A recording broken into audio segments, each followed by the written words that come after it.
చిన్నడికి Cerelac చేద్దామా? Okay చేద్దాం. Baby సెర్లాక్కి తయారు చేయడానికి కావాల్సిన పదార్థం: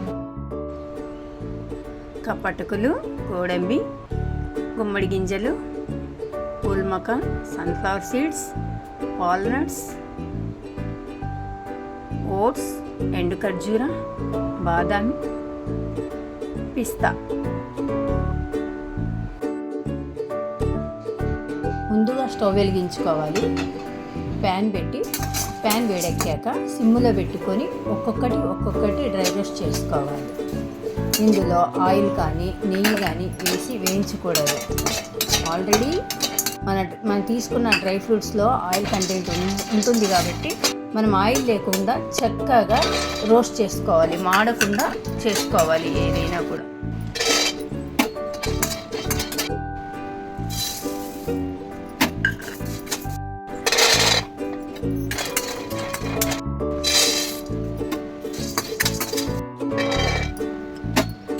చూస్తున్నారుగా, ఇలా డ్రై రోస్ట్ చేసుకోవాలి. ఇలా నేను ఎలా డ్రై రోస్ట్ చేశానో మీరు కూడా అలాగే మాడకుండా డ్రై రోస్ట్ చేసుకోవాలి.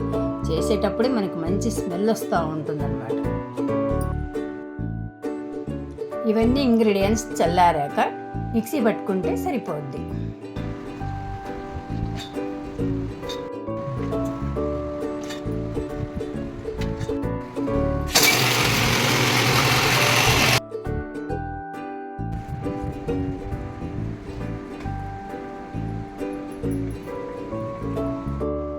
మెత్తగా పట్టిన సెర్లాక్ పౌడర్ని తడి లేని పాత్రలో జల్లించుకొని భద్రపరచుకోవాలి.